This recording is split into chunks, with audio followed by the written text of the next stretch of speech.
It is July 1933. Our scenario this time takes place in Georgia, USA. We're going to be starting in Savannah, but then moving out into a regional town. For both our players and our listeners, racism is rampant in Georgia, especially during this time. It is embedded in the motivations of characters within this scenario, so we'll not be editing it out, but that does not mean that they are the views of ourselves. But it plays an important role in the motivations and narratives of the characters. So, Savannah, Georgia, 1933. We first open onto the Chatham County Sheriff's Office in Savannah, Georgia. The Sheriff's Department in Savannah is more sophisticated than any other law enforcement agency that might be anywhere else in Georgia, but it's still pretty modest. There's a few functioning jail cells, some desks, a reception area. It is more equipped for a murder investigation than anyone else in Georgia, but still woefully understaffed and poorly trained. A murder investigation is why we're here. We will get to those details in a moment. We hone in on a detective who is sitting in a seat outside of an office, waiting to be beckoned inside for a meeting that he has been called to. Who is this detective? Tell us a bit about him. Is this me? Of course it is. Yep. Okay. Yeah. Well, lingering around me is the thick smell of tobacco, barest hint of leather and sandalwood. I raise a single skinny arm up to my lips, puff on a cigarette, and I dispassionately look over my paperwork, wondering what's it gonna be next time. I'm dressed in a loose-fitting gray suit with a matching fedora and a face that looks like it ain't seen the barest trace of a smile in some years now.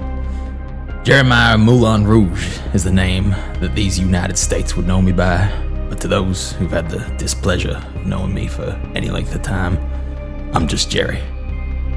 Now, my face ain't too familiar around this part of town yet, and I'm as happy as I can be for it to stay that way. Now, I think I hear the chief calling me. What's he want here? Well, yeah, so you don't normally work here. So the secretary says, Sheriff Ritson will see you now, and invites you to open the door. Right you are. Thank you very much. Yeah. Alright, what is it, Chief? And then, overweight sheriff with big beard and moustache and a cigar. He says, yes, come in, yes. Detective, what was it again? Rouge. You can just call me Jerry if you like. Jerry, alright. Take a seat. Alright, so, look, I'll get straight to it. This case is already 6 weeks old. I'm gonna be honest, I thought we could handle it as a local department, but I guess we can't. So, I put out some word to ask for some, expertise in, homicide, and someone recommended your name. So, thanks for coming down. Well, I'm happy to be of service. Alright, so, how much do you know about Georgia, son? Yeah, I ain't lived here too long, I'm afraid. I'm a New Orleans native. Where are you from? New Orleans, originally. Oh, I see. I came down here not too long ago, so I'm still getting my bearings on the area. But I can see you're desperately needing some good big city investigating skills, so I'm happy to provide mine. Well, we need to get this sorted, you see, because technically, no, we have not found the killer yet. But most of the locals think it's a local black man, and let's just say they are taking it out on the black community here. And while it probably was him, we can't pin it on him yet. But it's just causing, threats of violence and angry mobs and that sort of thing. So we need to get it sorted quickly, whether it is or isn't this man, okay? Yes, all right. I've seen the same thing back home many times. Yeah, all right. Let me get to the details then. So 6 weeks ago, on Wednesday evening, Mr. Dashell March was shot in his study sometime around 9 p.m., okay? What we do know is that the murder weapon was March's own shotgun, which he used to keep on his mantle. And his wife, Lydia, says he did not normally keep it loaded. His wife, Lydia, said she heard a shot. She rushed into the room to find her husband bleeding out and then very quickly dead. She heard an engine starting up outside, so she ran up to the window to see, and she witnessed a local woman, Claudette Spratt, getting into a getaway truck, as she describes, with a Negro man. So while we tried our best to keep the particulars of this case, confidential, the presence of a black man unseen was leaked to the public, and as I just said, it's caused quite an angry mob to start forming around town, okay? What hasn't been leaked is Claudette's involvement. So no one knows her name or that she was seen at the scene. This is Claudette Spratt, I'm taking to Claudette understand. Spratt. So Lydia March claims that it was Claudette Spratt getting into the truck, which was driven by a Negro man, which we do not know the identity of. If this report from Lydia is correct. But that Claudette's involvement, if she was involved, that has not been leaked to the public yet. So just be easier around that. Claudette's a local woman. Sorry, I should point out this is all taking place at a local town called Barefoot Crossing. Rural town, farming, that sort of thing. Yep. Certainly. So Lydia tells us that Claudette was actually there earlier as a guest for dinner. You see, Mr. March, he is a local. He was the local pastor, and often had Claudette and her mother over for supper, as well as other locals for various dinners, and being community leaders, so to speak. Was the mother at dinner this night? Lydia, or the mother of Claudette? No, the mother of Claudette. No, she was not there. Apparently, it was just Claudette on her own. Okay. So Lydia says that the reason that they kept having the Spratts over for dinner is because Claudette's mother kept reporting that Claudette was a sinful and indiscreet young girl, and basically she was trying to get Pastor March, to help her in her ways. See. Yep. Claudette is still missing. We don't know where she is.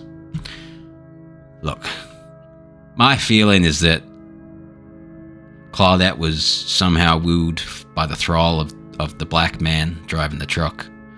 He thinks that... I think that probably the black man was using the girl to help break in.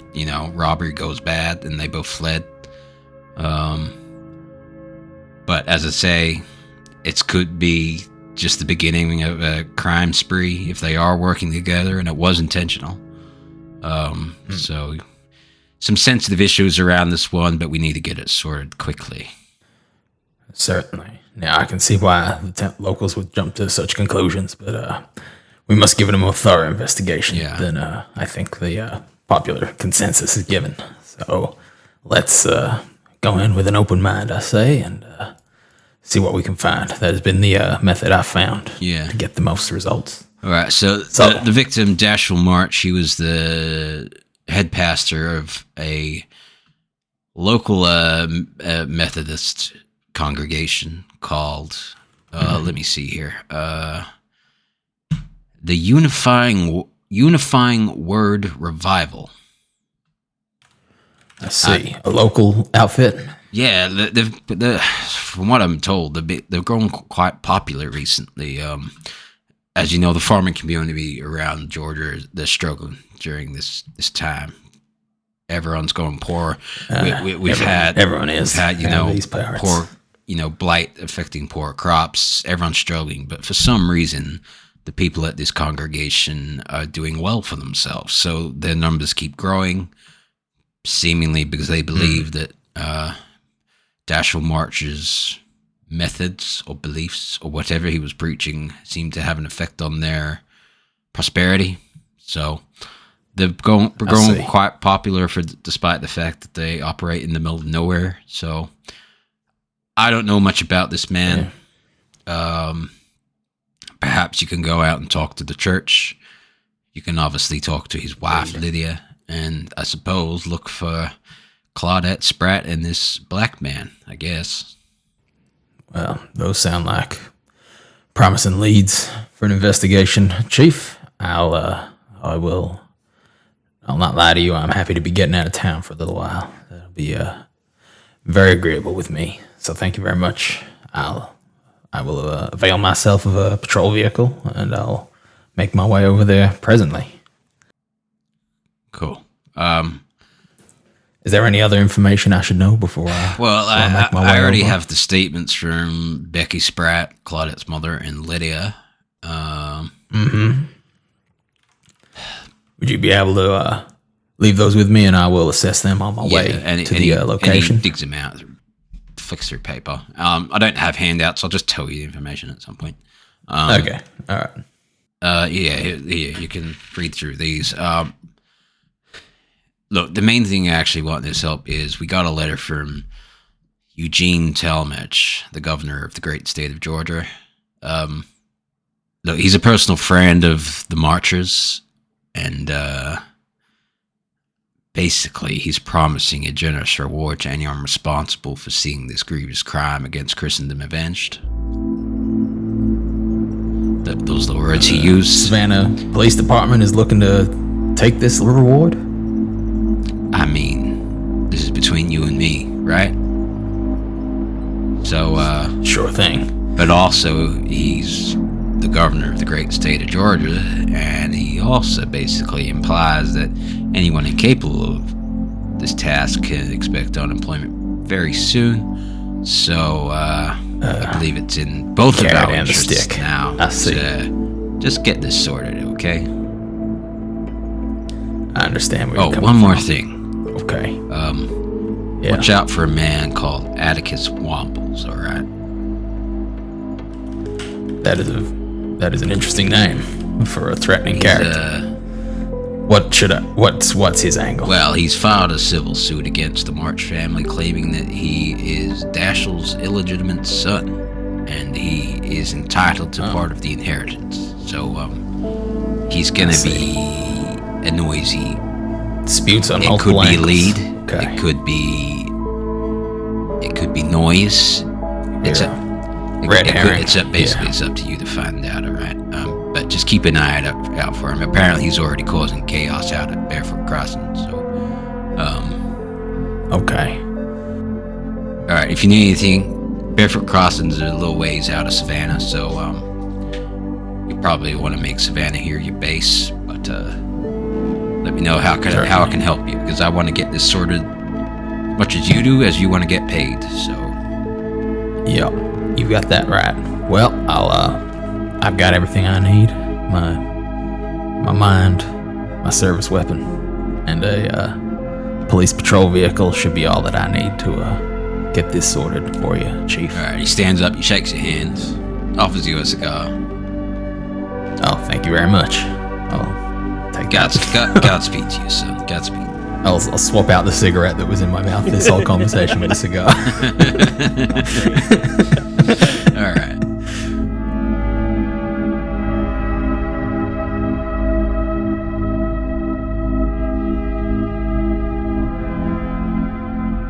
All right. On the other side of downtown Savannah is Rathbone, and Wilkes, a very prestigious law firm. Inside this law firm is nice, warm walnut halls. While the Great Depression is running rampant over the world, especially America at this point in time, they seem to be doing okay.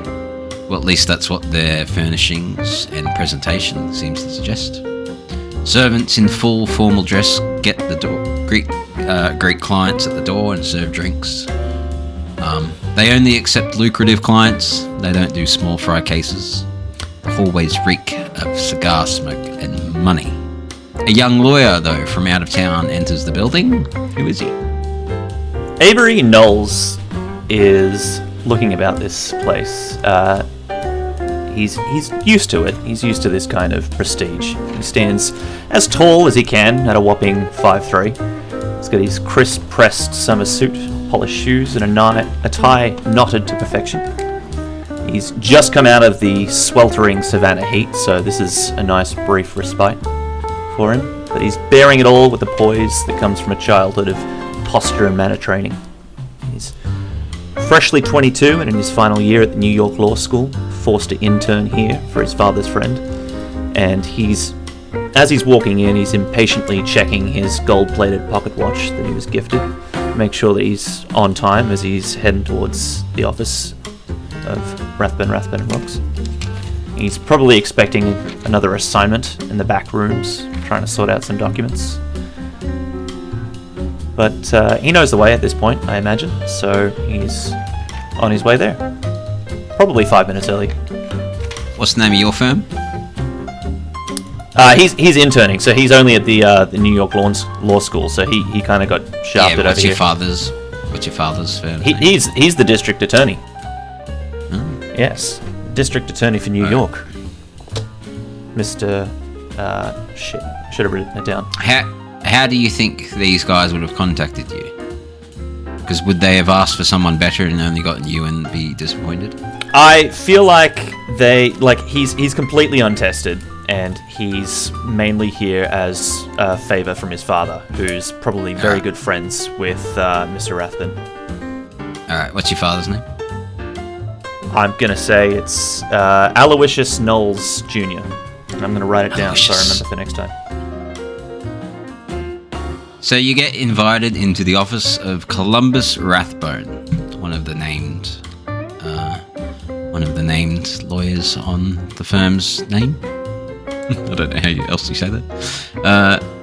Senior partner, Columbus Rathbone. Mr. Knowles, thank you for coming. Mr. Rathbun, pleasure to meet you.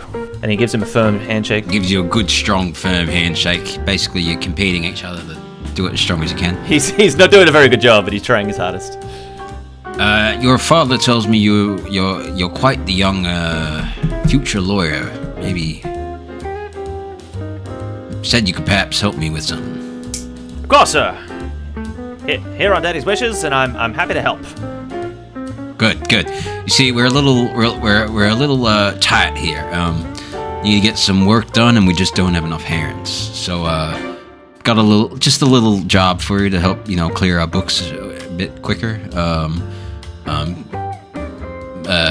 The other partners are out of the country, so it's just me here holding the fort, and I just need some help. So, thanks for coming.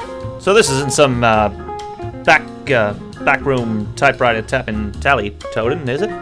No. This is your first good real test, son, and you're gonna pull through for me on this one, right? Of course. I don't want to be stuck in the office like some seat swiveling, paper punching pencil pusher. All right, this one has to go right, okay? No mistakes. No mistakes, of course, sir. All right. Sit down. Takes a seat. Probably lights up a cigarette. So, Rathbone and Wilkes has been subcontracted by the prestigious Lloyds of London. You know them, right? Of course I do. Do I know them? So it's a prestigious fictional firm out of London. Basically, again, super lucrative law firm. Only do the biggest cases. Oh yeah, in London. I know them for sure.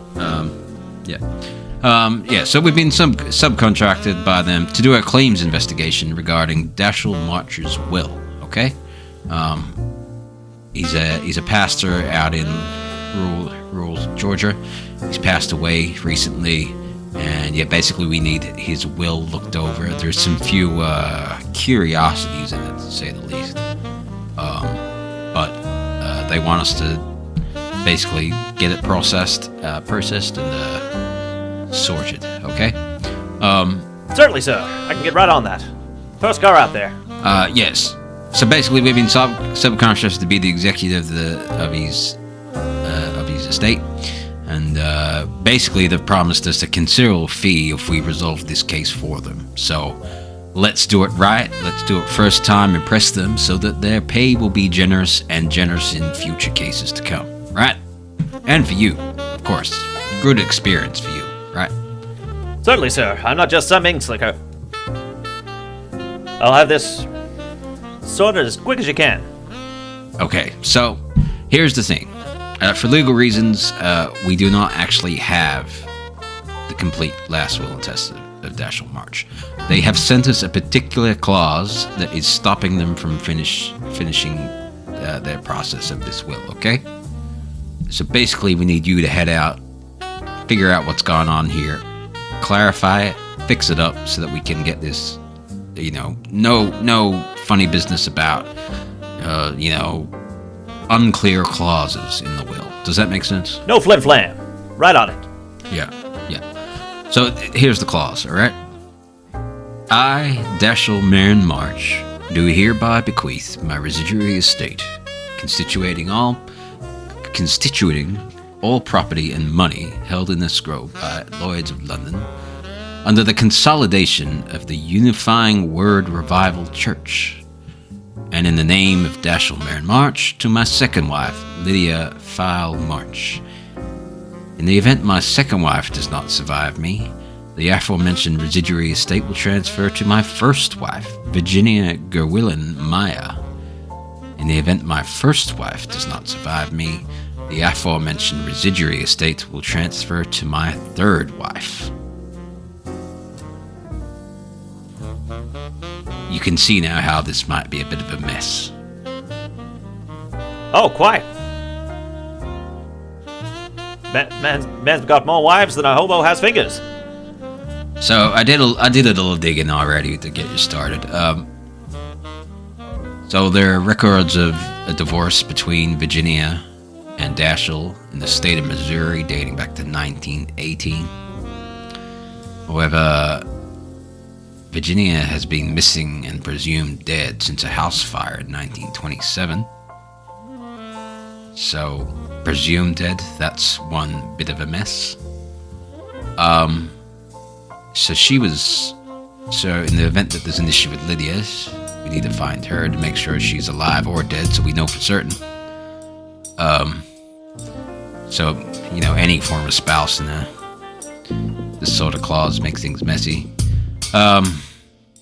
Particularly since Mr. March was a pastor, so the fact that he had a divorce at all is going to be a bit of a scandal. So we need to be sensitive with this. And then the other issue is his third wife. It doesn't even say who she is.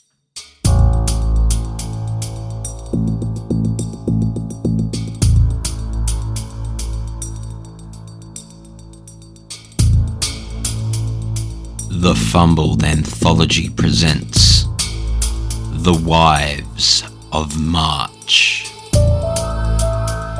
a system-agnostic scenario written by Caleb Stokes, adapted for Call of Cthulhu 7th edition by Liam Braid, featuring Finn Ward as Detective Jeremiah Moulin Rouge, Matt Connor as Avery Knowles, and Alex Green as Paul Bannerman. The Keeper of Arcane Lore is Liam Braid.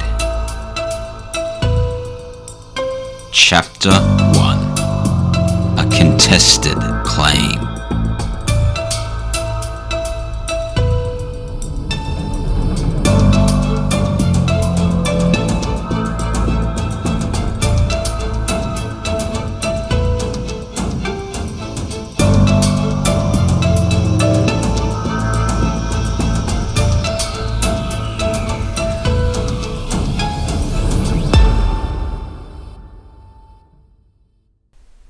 So we'll need some sort of proof. And I don't understand, because as far as I know, Lydia is his current wife, his second wife, so how does he already have a third wife? I don't understand. Anyway, that's for you to figure out, okay? Who is his wife? Which of his wives are alive, and what the actual, order of inheritance is here, and get it cleared up so that no one can jump in here and make any claims that they shouldn't. All right? Certainly, sir. I'll be here and back before you could say serendipity. All right. Do you have any questions for me, son? No, sir. I think you've covered everything, sir. I'll be out and on my way. Good. Thank you. All right. I'll do my best to help you, but I want to see you approve yourself on this one, all right? Certainly, sir. I'm not here just to talk turkey. Yeah, anything you want to ask him, or you want to go out confidently? No, he knows everything that he needs to know. He's just going to stride out confidently, absolutely assuming that he's covered all of his bases here. All right, cool. I'll scroll down past that page. I'm kidding. Yep, this is going to go well. Yeah, I'll figure out another way for you. Maybe get all that information later. That's good. I like the idea that you're confident, so you don't get everything. Cool.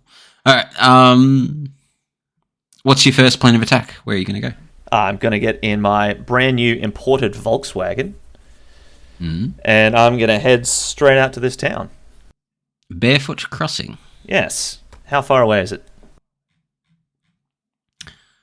I mean, you can make up a number.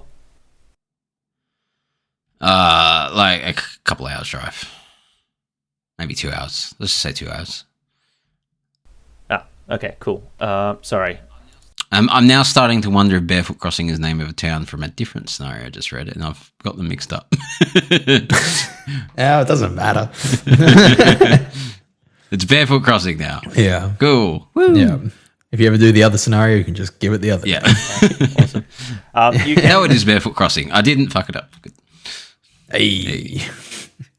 Meanwhile, the camera shoots over to Le Flute de la Rose, a pleasant hotel in the outskirts of Savannah. Not quite, first class upmarket hotel, not quite low budget motel, just a pleasant alternative. It has a popular restaurant attached to its lobby that people come for dinner, whether they're staying here or not. And in here we have a man approaching the reception desk, looking for a man named Atticus Wombles. Who is he? Well, you see, the name is Paul Bannerman. Paul Bannerman at your service, number 5 on the east side. And I'm here to see Mr. Wombles about a particular interesting case that he's got for me.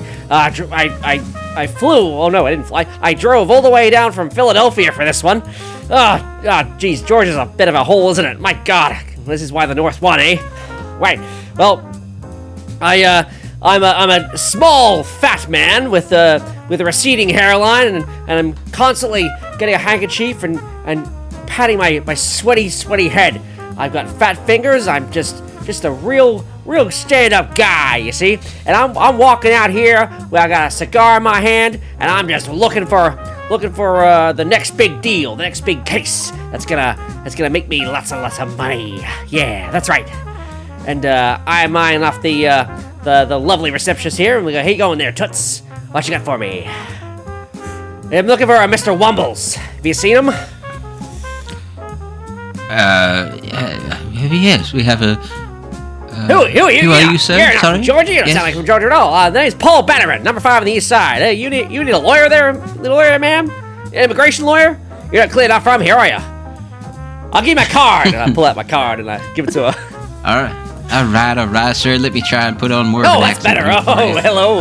All right. All right. Well, there's a Mr. Wombles in room 4, but room 4, but okay. If you think you're here to see, you know what? Fine. Room 4. Thank you, ma'am. And with all the confidence of a man who doesn't know where he's going, I'm going to go to room 4. Probably gonna get lost on the way. All right. Give me a dexterity roll. Oh my God, you're making me roll for stuff already? Yep. You didn't make them roll for stuff. No. Oh dear. That's a 53 on a 55. Just a normal success for me.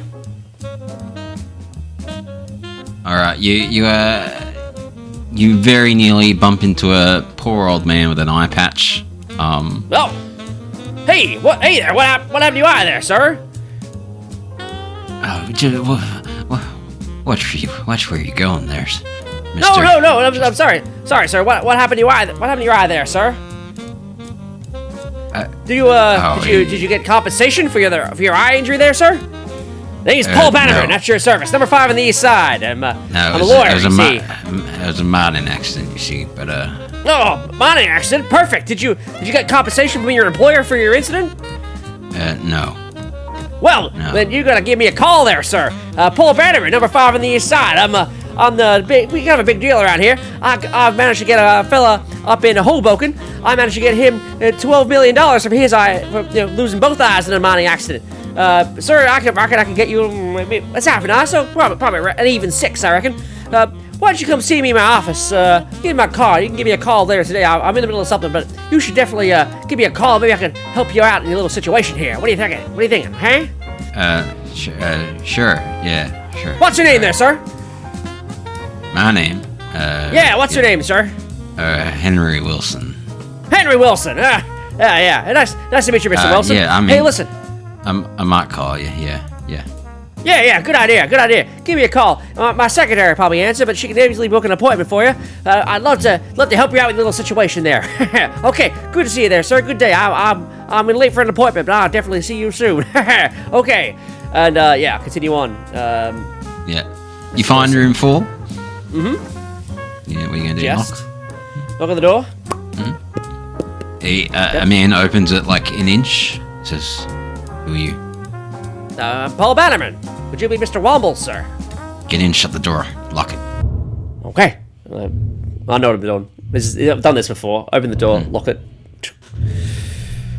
Alright, Atticus Wombles, you're the one that said you could help me, yeah? Yeah, I can help you. He looks really nervous.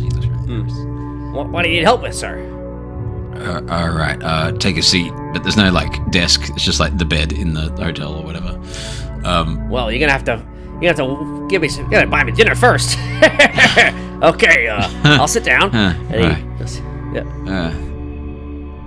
Right, so I don't know if you know, but there was a local pastor that died about a month or so ago, and oh dear, God rest him. I think I might be owed portion of his inheritance. All right? Right. Because I believe he's my father. Oh, okay. And what makes you think that? Well, it's a long story, but I got all day. All right.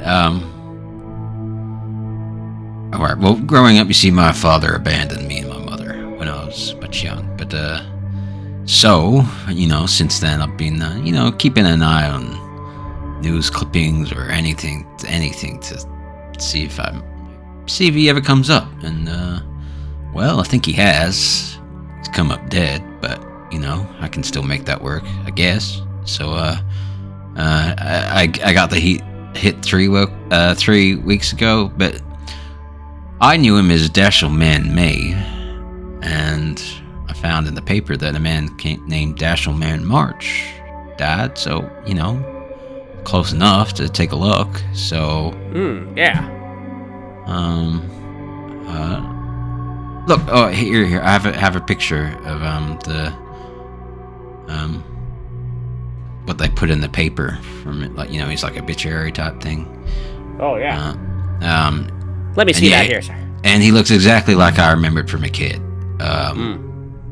So, I'm pretty sure it's him. I just need help, figuring out how to use this, Yeah, I see. Let's see. So, we got a Dashell Mann who is your father. Yeah. You got a birth certificate or anything to prove that? Yeah, I've got mine. I don't have his, but I've got mine. No, I got your. Yeah, it's your birth certificate, right? Yeah. We can tie you to a father named Dashell Mann We just gotta tie this dead man, this Dashell Mann March, to his previous name, and then we're in business. Right. Now, problem is, Georgia law believes, I think that if he has a will, it goes to whoever's in the will, right? But if he doesn't have a will, or if his will is invalid for whatever reason, then it goes to his spouse, and then if his spouse isn't available, then it goes to the children. So, you might be in for something. You might be in for something. That's what I'm saying. I don't know if I can get you all of it, but I can definitely get you a cut if that's what you're after. I don't want the money. Oh, you don't want the money? I just want to burn his life to the ground and everyone that was behind it. Wait, you flew, you drove me out here from Pennsylvania. Well, you'll get your cut for sure, but it's not about me getting money. It's about destroying his life, even after he's dead. Well, never destroyed a man's life before, but I guess for the right price, I suppose I could that give it a go. church is a corrupt and fraudulent business. That is not a church. It's a business. Who you calling corrupt and fraudulent? Okay, the church. Well, tell me about the church. Tell me about the church. What's going on with the church here? This stupid fucking church that he's running. He's got all these local farmers thinking that he's the Messiah or some shit. I don't know. Right. Well, they give him all their money, so he's rich. Meanwhile, he abandoned me and my mother to be poor. I've had to scratch and claw for every cent that I've ever gotten, and he's out here just being gifted all of these money by farmers because he's the next Jesus or some shit. That's the thing with Jesus. You really only get... There's only one of them, that's for sure. He doesn't seem like a Jesus. Anyone who changes their name and has illegitimate kids is probably not worth saving. Now listen, tell me about this church. Where do I find this church? Well, they call it the Unifying Word Revival. They set up... See, here's the thing, they don't even have a church. They fucking set up a tent in the middle of a fucking farm, and people drive for miles to attend the fucking services. Give them their money, and then they pack up the tent, and then they go home again. See, it's not even he's not even spending it on an actual church. So where's the money go? Where's the money go? Yeah, Unifying Word Revival, eh? All right.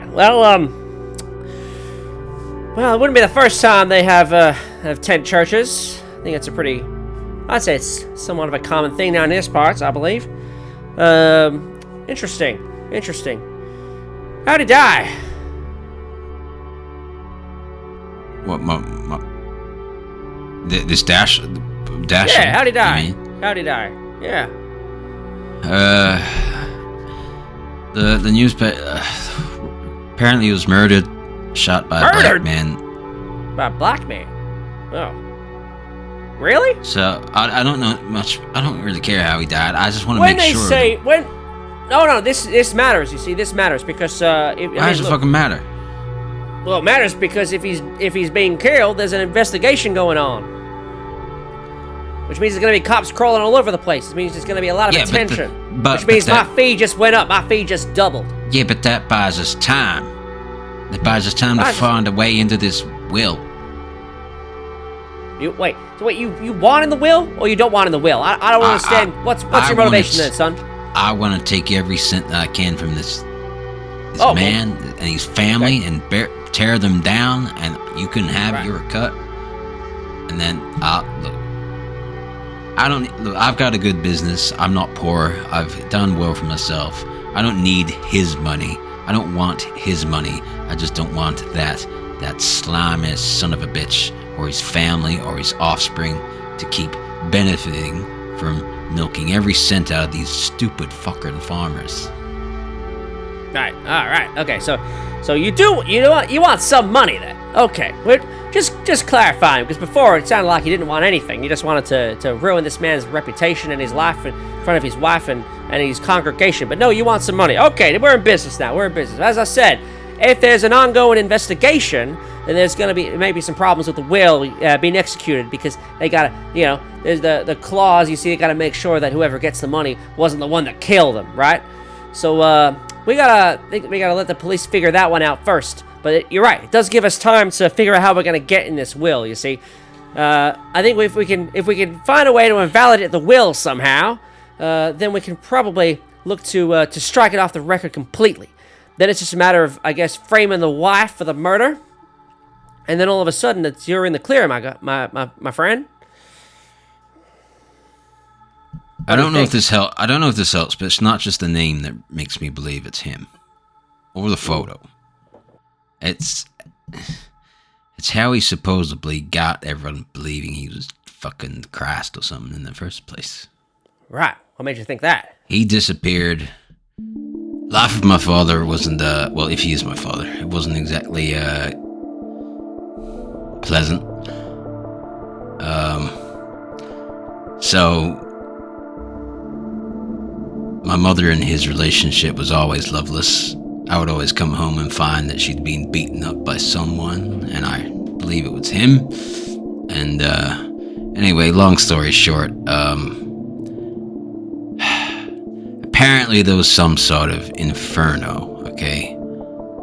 I don't know what happened. My mother would never tell me about it, but apparently there was some sort of inferno, and I never saw my father after that, and it drove my mother insane. And when I was 15, she committed suicide.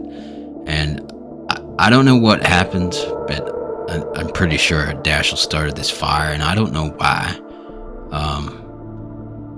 But from what I've heard asking around town is the reason this unifying word revival is so popular is because one day there was a wildfire in the area of Barefoot Crossing, and that destroyed so many of the farms around.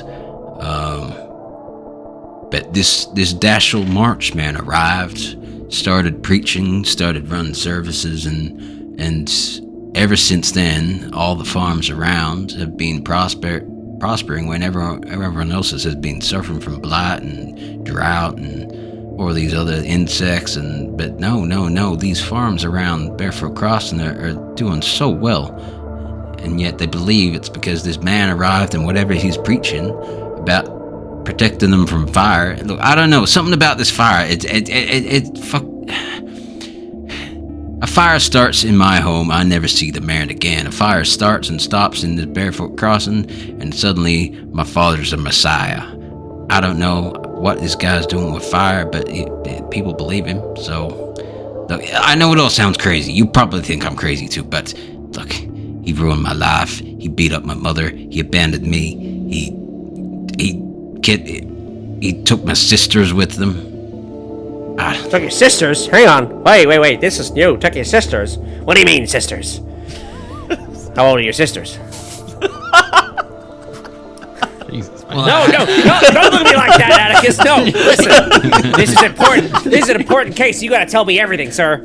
Listen. Just because your sisters may be hot, doesn't mean I'm not gonna take this. I'm gonna give this my full diligence. Okay. Well, what are your sisters' names? I had two sisters, Lucy and Catherine. Lucy and Catherine. Got it. They were born a few years after me, but they're weird. They never laughed or cried or anything like that. But when my father disappeared, so did they. Right. So how old are they? How old are they now? Oh, they'd be, I don't know, like mid-20s, I suppose. No, early 30s. They'd be early 30s by now. Yeah. All right, early 30s. So we're looking for Lucy and Catherine May, right? Well, then middle name's not Man. No. Lucy and Catherine May. Yeah. All right. Interesting. Maybe if we can find what happened to them, we could pin them to you. Interesting. Okay. All right. We got somewhere. Maybe we get somewhere. Maybe find something tangible. Anyway. Not some of this fire bullshit. All right. I already may have gotten someone else to help me a little bit. What do you mean? Wait, we got someone else? You gotta tell me these things.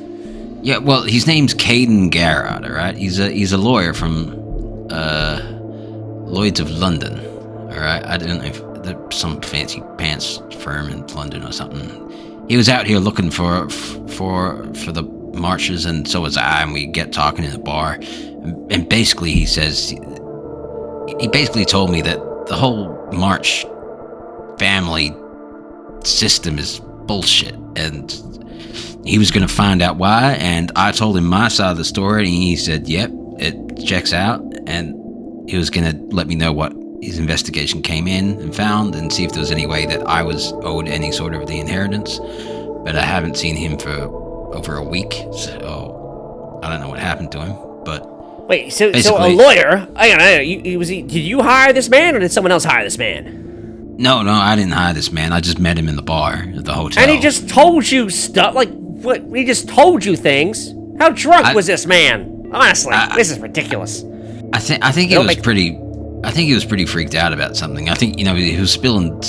I think he was spilling shit out of fear. I don't know why, but anyway, I haven't seen him for a week. I haven't seen him for over a week, so I don't know what happened to him.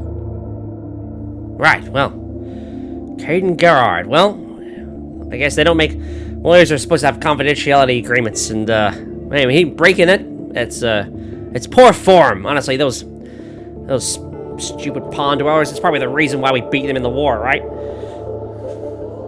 All right. Yeah. So we gotta go find Lucy and Catherine.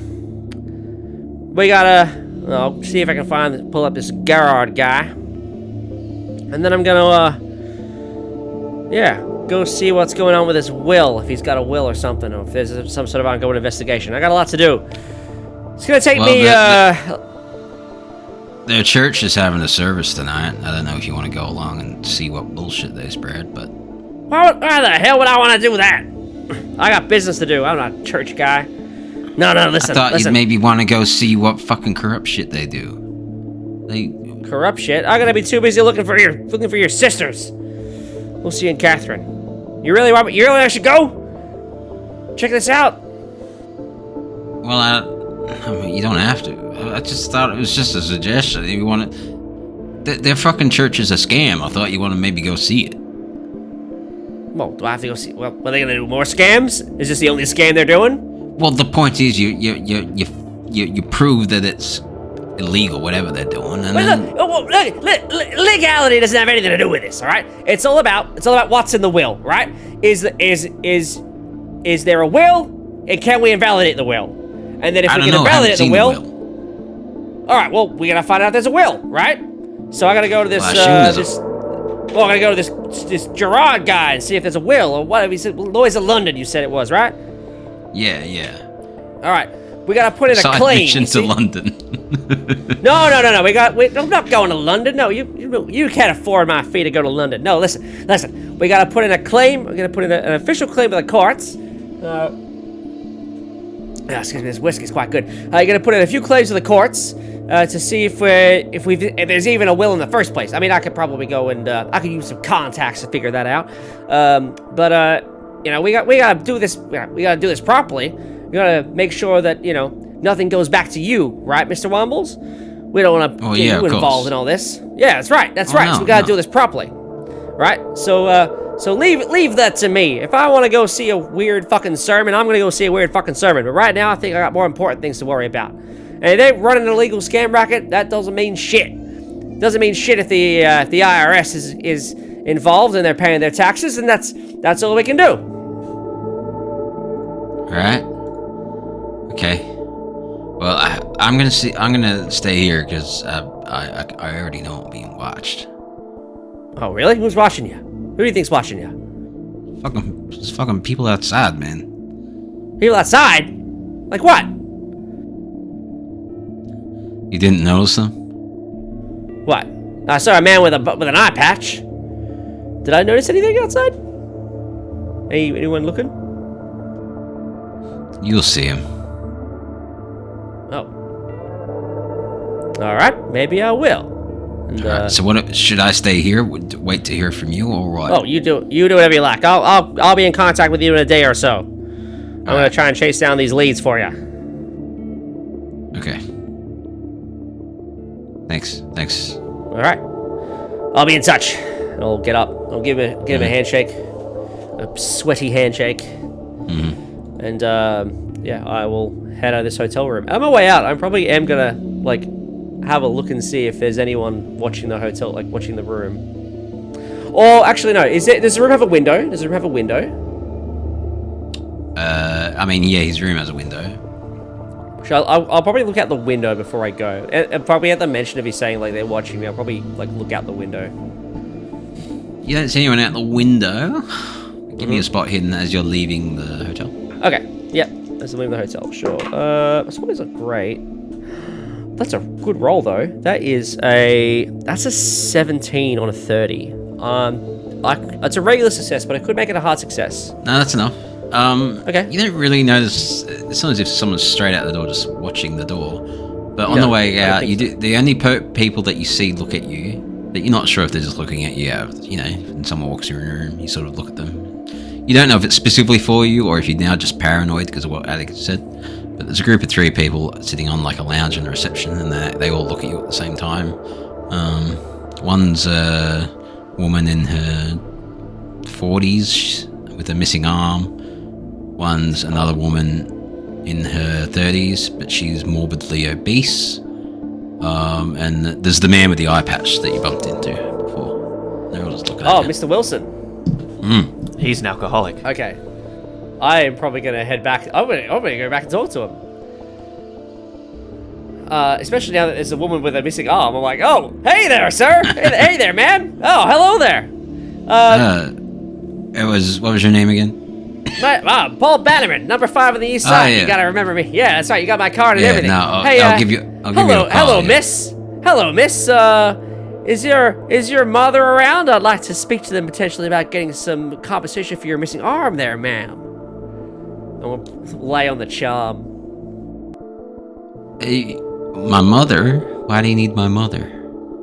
Oh, it's just a joke there, ma'am. My name's Paul Bannerman, number 5 on the east side. Here's my card. Do you mind me asking you a sensitive question about your injury there, ma'am?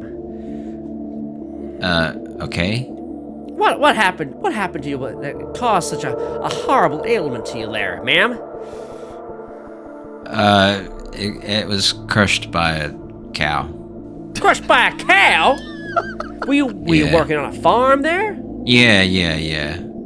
Were you employed by this farm? It was a family farm. Yeah. A family farm? Whereabouts was the family farm? Oh, a couple miles outside of Barefoot Crossing. Barefoot Crossing? That's an interesting place. I've never been to Barefoot Crossing myself, but I reckon there are going to be quite a few of you. You, sir, Mr. Wilson, are you from Barefoot Crossing as well? Is that how you know each other? Well, I don't live in Barefoot Crossing, but yeah, I go there sometimes. Yeah. Well, that's fascinating. You know, the people that you meet when you're at a nice fancy hotel. So if you're from Barefoot Crossing and you're from Barefoot Crossing, and I go to the third woman and say, are you from Barefoot Crossing as well? Oh yeah, local family. You know, that's why me and my younger sister here look so much alike, I suppose. Oh, very good. What are your names? Susan and Susan. What a lovely name. And Alice. What a lovely name. So, so what brings you to Georgia, if you don't mind me asking? That's where we live. What brings you to Savannah, I should say? I gotta be more specific. Oh, we're just doing it. We just come into town once a month or so, and just sit in hotels, eh? Well, yeah, I suppose so. Yeah. Suppose so. All right. So What are you doing have you in considered town, sir? me? Oh no, I'm visiting. I'm actually a lawyer. I'm visiting a very wealthy client of mine. We were just discussing matters of business, but I couldn't help but notice your ailment there, and I was wondering if you received adequate compensation for your arm there. Oh, who's your client? Oh, that's client patient. Client lawyer confidentiality. I'm sure you understand. But I as I said, I couldn't believe you had an incident with a cow. You said. I don't suppose you went into room number 4, did you? Oh, again, no, I'm not gonna deliberate on the patient. No, the client lawyer confidentiality. I must stress that I'm not permitted to talk about my client at all. But as I said, please don't dodge the question there, ma'am, because I have a feeling that you might be entitled to some compensation. I'd love to get your details, and perhaps my secretary can give you a call, and we can schedule a meeting, and we can discuss your options there, ma'am. She gives a look to the man with the eye patch, as if to say, like, she looks frustrated. Yeah. And the man says, like, he sort of just is like, calm down, and then he says, "Thank you, sir. I'll give you a call." Okay. You're gonna give me a call? Oh, And then they sort of stand up to walk out. Yep. Yep, they're gonna walk out? Okay. You can do a psychology roll if you want. Yeah, I will. I mean, I have a feeling that they'll probably... I think I can put 2 and 2 together, but it's a regular success. 48 on a 60. 48 on a 60, regular success. Yeah, the woman that was morbidly obese, she looked like she wanted to do something, and the man said no. Interesting. And then they left. Okay. Where did they go? They got into a car and drove off. They got into a car. No, I'm not going to stop them, but I want to follow them.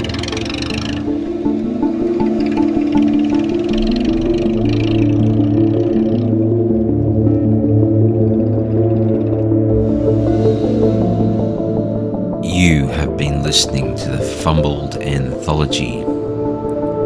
A new episode will be released next week. If you enjoy what we do, consider joining our Patreon. We are looking to upload all sorts of fun, extra content for your ears. Otherwise, please post a review on wherever you listen to us, post a comment on our social medias, or just simply tell your friends about us. Any way that you can support us will earn you extra sanity. See you next week.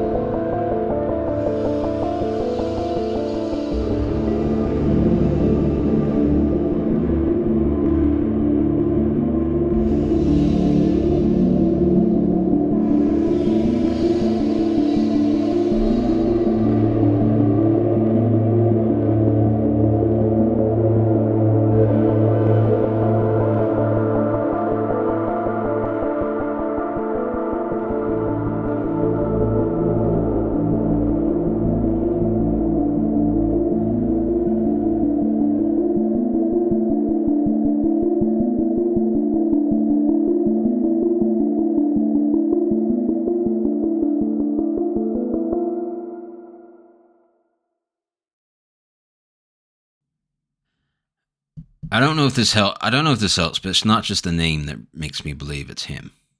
Or the photo.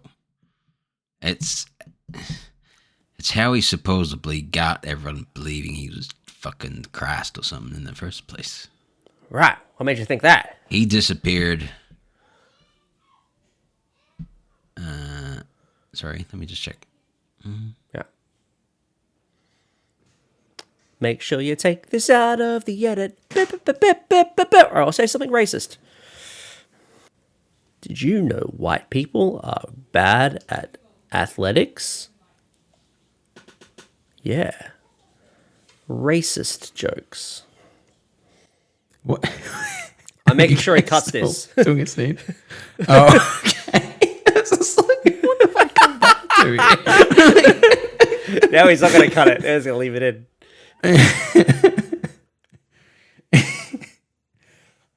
Did the scene end? No, sorry. No, sorry. I'm just catching up on a bit of backstory. Yeah, very okay. important back because this man initially said that he didn't want any money. He brought me all the way down here from Philadelphia to tell me that he wanted a cut of this will, and he's like, I don't want any money. I'm like, wait, what? Am I to understand that both the lawyers in this scenario are being contracted by the same guy? No. Except one's like by proxy. No, one is like I think the actual lawyer, like the man's lawyer, March's lawyer. Well, March is like... Avery's been contracted on behalf of the March estate. Yeah, the March estate. I thought they was being contracted on behalf by of Atticus Wombles to get into the estate. And I looked up... Okay, I missed that detail. While you were doing your thing, I quickly looked up Georgia law, and there is a statute where it's like, if there's no will, or if the will is invalid... That was then true to life. Then it goes to the wife, and then if the wife's not around... But when was the statute enacted? Was it in the 30s? I don't fucking know. That's up to the keeper of arcane law to tell us. Know your history, sucker. Know your history, sucker. I mean, look, maybe it's written in the scenario how Atticus could probably be able to justify getting the money, but with a lack of that, then I'm just going to make it up. That we're just going to basically there's two things: we have to invalidate the will, and we have to frame the wife for the murder. Perfect. Easy. All in a day's work. Well, or at least discredit the wife. I'm struggling to see how we're going to be able to team up here. Yeah, at least we all seem to be diametrically opposed. At least discredit the wife in a way.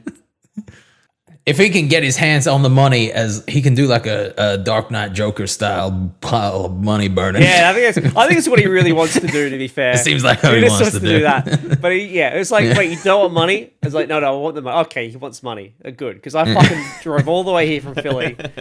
I'm fucking just for a fucking revenge plot. Like, come on, mate. I'm better than this. Show me the money. I got my bosses at home. They've been hounding me 24/7 about all sorts of things. I could be up there making twice as much. This is a charity case for me. Paul Bannerman, number 5 on the east side.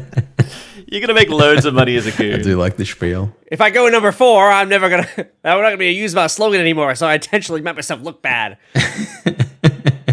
You just got to fuck up every 5th case or so. That's right. Yeah, every 5th case, I'm like, oh no, let that one slip. Yeah, that's how you stay number 5. And I go Hulu. Number 6 is shit. You want to be number 6 either. So you got to be really good at the other 80%. That's it. Yeah. Depends on the day.